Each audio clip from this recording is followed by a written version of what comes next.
Hey, what's up? It's Referee Clark with LV1 Gaming. I got my hands on Pipistrello and the Cursed Yoyo, so I'm here to talk about it. I'm a total 90s kid, and I remember some of the phases well. Pogs, BMX bikes, even a yo-yo phase.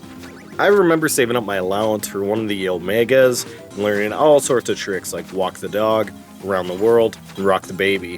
What does this have to do with Pipistrello and the Cursed Yoyo? A lot of those tricks end up in your toolkit as you traverse New Jolt City. This plays pretty fluid compared to that era, but this could have easily been a game I would have fired up on my modded Game Boy Advance. I had one of those backlight kits installed. Unfortunately, I never got around to playing the GBA era of Legend of Zelda or Castlevania, and both games are huge influences for Pipistrello. I was more of a Mario and Luigi guy. I covered a press release for Pipistrello, and I was pretty stoked to get my hands on a key. The game launches on a rotating, suspiciously similar Game Boy Advance console called the Pocket Trap Game System. There's a display option that simulates a game as if you're playing it, complete with button presses. Instead of a traditional choose-your-own difficulty system, there are options to adjust things like drops, damage, or even nullified fall damage. Pipistrello and the Cursed Yoyo kicks off with a few cutscenes explaining that the Pipistrello family has a monopoly on electricity after discovering they can extract roses for the ultimate energy source. It sort of paints them like Momcore from Futurama. They proceeded to dominate all other forms of industry, and that's where our rogue gallery of bosses come into play. Pippit gets introduced as he's taking a cab to Pipistrello Industries to hit up his auntie for another allowance. He's trying to chase his dream of becoming a yo-yo champion, even if he plays in the upper 300s. After a brief tutorial, Pippit reunites with his auntie, Madame Pipistrello, just as a crew of crime bosses arrive with a machine to drain Madame Pipistrello's energy to power up all of their mega batteries. Pippit tries to intervene with a yo-yo trick and causes things to go sideways.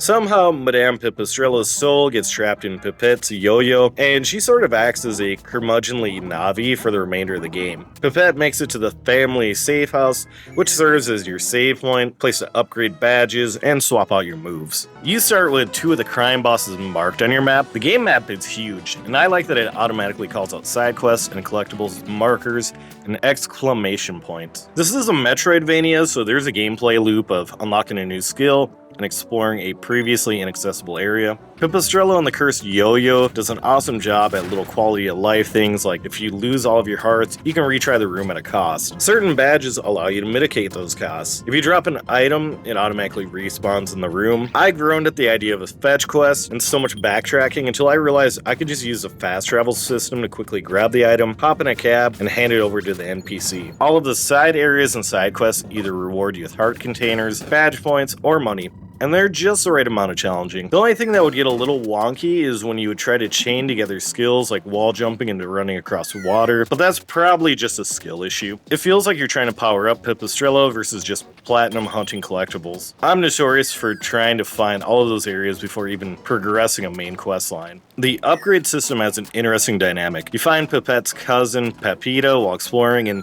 she explains that due to germophobia, she doesn't want to handle money, which is understandable and valid, and will instead offer a contract where 50% of the coins you gain go to her. Now, while this contract is active, Pippit gets the buff, but there's also a debuff, usually a combination of losing hearts, badge points, or attack points. This made the early game challenging since I was effectively operating at 2 health. After a lot of exploration and puzzling, I started to find badges that would do things like increase the amount of coins enemies drop, give me a free redo if I fall down a platform, etc. I'm currently at the halfway mark as I'm recording this, so I'm curious to see what endgame builds look like. I stayed up pretty late playing through Pipistrello and the Cursed Yoyo, and that's a solid sign that it's a banger. I appreciate when games have unique enemy designs for each section. It didn't feel stale or like I was fighting reskin versions of the same enemy. There's a fast travel system, so I'd also experiment with swapping out my moves depending on the rooms. The banter between Pippit and Madame Pipistrello had me laughing, and there were a lot of funny bits.